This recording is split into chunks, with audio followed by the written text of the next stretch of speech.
Abraham, Israel Iran இடையேயான யுத்தமானது தற்போது தீவிரமடைந்து வருகிறது. இந்த சூழலில் இரு நாட்டு ராணுவ பலம் எப்படி இருக்கிறது என்ற கேள்வி பலருக்கு ஏற்படுவது இயற்கைதான். அந்த வகையிலே globalfirepower.com என்ற சமூக வலைதளம் உலக அளவிலான நாடுகளில் எந்த அளவுக்கு ஆயுதங்கள் இருக்கிறது, வீரர்கள் எவ்வளவு இருக்கிறார்கள் என்பது குறித்து அதிகாரப்பூர்வ தகவலை சேகரித்து அந்த வகையிலே அவர்கள் தரவரிசையிலிட்டு அந்த ராணுவ பலம் ஒப்பீடுகளை குறித்து வழங்கி வருகிறார்கள். எனவே globalfirepower.com என்றிருந்து எடுக்கப்பட்ட தகவல்களின் அடிப்படையிலே தற்போது நாம் ஒரு ஒப்பீடை பார்க்க போகிறோம். குறிப்பாக தற்போது ஒப்பீட்டளவில் பார்க்கும்போது இஸ்ரேலானது உலக அளவில் 14வது இடத்திலே இருக்கிறது. ஈரானானது 15வது இடத்தில் இருக்கிறது. 15இல் இஸ்ரேல் இருக்கிறது, 16இலே ஈரான் இருக்கிறது. முதல் இடங்களில் பார்க்கலாம். நீங்கள் தற்போது மொத்த மக்கள் தொகை என்று பார்த்தால் ஈரானிலே 94,02,617 பேர் இருக்கிறார்கள். ஈரானிலே 8,83,86,937 ஈரானின் மக்கள் தொகை பன்மடங்கு பெரிதாக இருக்கிறது இஸ்ரேலை விட. ராணுவத்தினர் எண்ணிக்கை என்று பார்த்தால் இஸ்ரேலிலே தரைப்படையினர் 6,10,000 பேர் இருக்கிறார்கள். ஆனால் ஈரான் மக்கள் தொகை அதிகம் இருந்தாலும் 3,69,500 பேர் தான் தரைப்படையிலே இருக்கிறார்கள், ராணுவத்தில் தரைப்படையில் இருக்கிறார்கள். அடுத்ததாக நாம் பார்க்க போவது ரிசர்வில் உள்ள வீரர்கள். இவர்கள் எந்த நேரத்திலும் அழைத்தால் உடனடியாக போருக்கு வரக்கூடியவர்கள் ரிசர்வில் உள்ள வீரர்கள். இஸ்ரேலை பொறுத்த மட்டும் 4,65,000 பேர் இருக்கிறார்கள். ஈரானிலே 3,50,000 பேர் இருக்கிறார்கள். இவர்கள் எந்த நேரத்தில் அழைத்தாலும் போருக்கு வர தயாராக இருக்கக்கூடிய வீரர்கள். துணை ராணுவ படையினர், பாராமிலிட்டரி போர்சஸ் என்று அழைக்கப்படுகின்ற துணை ராணுவ படையினர் இஸ்ரேலில் வெறும் 35,000 தான். ஆனால் ஈரானிலே 2,20,000 பேர் இருக்கிறார்கள். துணை ராணுவ படையினர் 2,20,000 பேர் இருக்கிறார்கள். இவர்களும் ராணுவம் போல் பயன்படுத்தக்கூடியவர்கள் தான் எந்த நேரத்திலும். அதற்கு அடுத்தபடியாக விமானப்படை. இந்த இரு நாடுகளும் மிக முக்கியமாக நம்பி இருப்பது விமானப்படையை தான். அந்த வகையில் இஸ்ரேலிடம் பார்த்தீர்கள் 597 மொத்த விமானப்படையில் உள்ள விமானங்கள் என்று பார்த்தால் 597 விமானங்கள் இஸ்ரேலிடம் இருக்கிறது. ஈரானிடம் 551 இருக்கிறது. போர் விமானங்கள் என்று எடுத்தால், குண்டுகளை வீசி செல்லக்கூடிய போர் விமானங்கள் என்று எடுத்தால் இஸ்ரேலிடம் 239 இருக்கிறது. ஈரானிடம் 188 விமானங்கள் இருக்கின்றன, போர் விமானங்கள். அடுத்ததாக நீங்கள் பார்த்தீர்கள் விமானத்திலே நேரடி தாக்கல் ஃபைட்டர் ஜெட்ஸ் என்று அழைக்கப்படுகின்ற அந்த தாக்குதலில் ஈடுபடக்கூடிய போர் விமானங்கள் என்று எடுத்து பார்த்தால் இஸ்ரேலிடம் 21, ஆனால் ஈரானிடம் 45. ராணுவ போக்குவரத்து விமானங்களும் ஈரானிடமே அதிகம் இருக்கிறது. ஒரு இடத்திலிருந்து கார்கோ ஆர்மி பிளைட்ஸ் என்று அழைப்பார்கள், 86 இருக்கிறது. இஸ்ரேலிடம் 14 தான் இருக்கிறது. ராணுவ பலத்திலே மிக முக்கியமானது ஹெலிகாப்டர்களின் பங்கு மிக முக்கியம். அதிலே இஸ்ரேலிடம் அதிகமாக இருக்கிறது, 175 இருக்கிறது. ஈரானிடம் 142 தான் இருக்கிறது. விமானப்படையை பார்த்து நாம் தற்போது தரைப்படைக்கு வருவோம். தரைப்படையில ராணுவ டேங்குகள் மிக முக்கியமானது. இந்த ராணுவ டேங்குகள், இந்த ராணுவ டேங்குகளிலே இஸ்ரேல் 1300 வைத்திருக்கிறது. ஈரான் 2675 வைக்கிறது. இந்த ராணுவ டேங்குகள் அதிக தூரத்தில், அதாவது குறைவான தூரத்தில் உள்ளதை தாக்குதலுக்கு இந்த பயன்பாடுகள், இந்த டேங்குகளை பயன்படுத்துகிறார்கள். ஆனால் இதற்கு அடுத்ததாக கவச பீரங்கி வாகனங்கள். இந்த கவச பீரங்கி வாகனங்கள் அருகில் உள்ள இடங்களை தாக்குவதற்கு பயன்படுத்தப்படும். இதில் ஈரான் துல்லியமாக பயன்படுத்துவது கவச வாகனங்கள். இது 3353 ஈரானிடம் இருக்கிறது. ஆனால் இஸ்ரேலிடம் 722 தான் இருக்கிறது.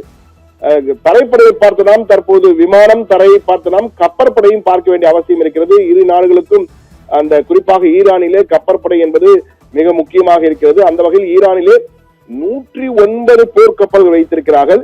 இஸ்ரேல் 82 போர்க்கப்பல்களை வைத்திருக்கிறது. விமானம் தாங்கி போர்க்கப்பல் என்று பார்த்தால் இஸ்ரேல், ஈரான் இரண்டுக்குமே அந்த விமானம் தாங்கி போர்க்கப்பல்கள் இல்லை.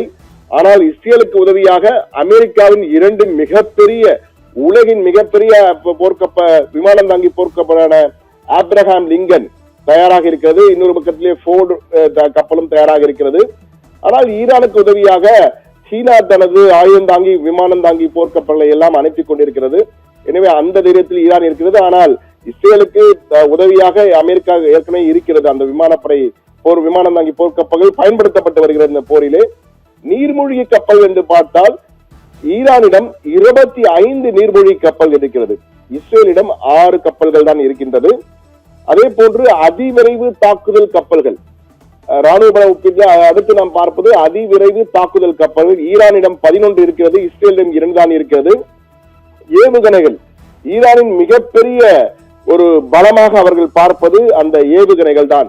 கிட்டத்தட்ட அளவில்லாமல் சொல்லக்கூடிய தகவல் என்று பார்த்தால் 40,000 ஏவுகணைகள் இருக்கிறது. பல்வேறு வகையான க்ரூஸ் மிசைல்ஸ் என்பது போல ballistic missiles, inter continental ballistic missiles, cruise missiles என்ற பல்வேறு வகையான ஏவுகணைகளிலே எரிகணைகளாக 4500 பிளஸ் என்பது அதிகாரப்பூர்வமாக தெரிவிக்கப்படுகிறது. ஆனால் 40,000 இருக்கிறது என கூறுகிறார்கள்.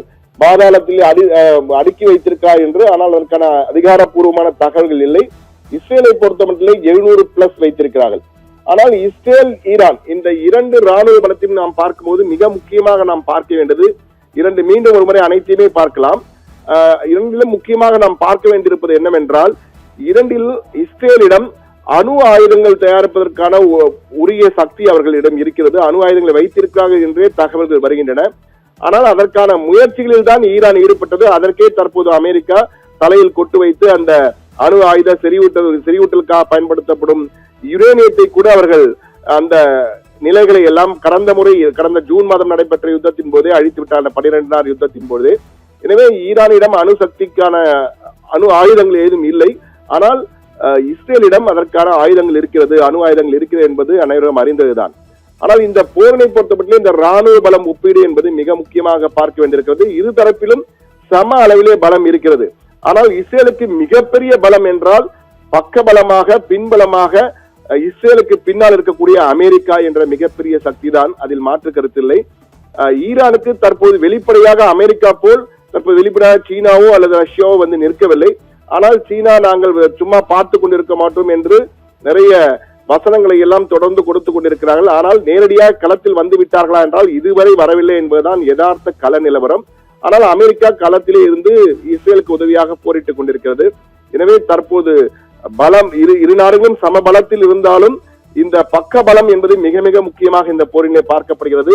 தற்போது வளைகுடாவின் மற்ற நாடுகளும் ஈரானை தாக்குவதற்கு தயாராக இருக்கிறது போல கருத்துக்களும் தகவல்களும் வந்து கொண்டிருக்கின்றன.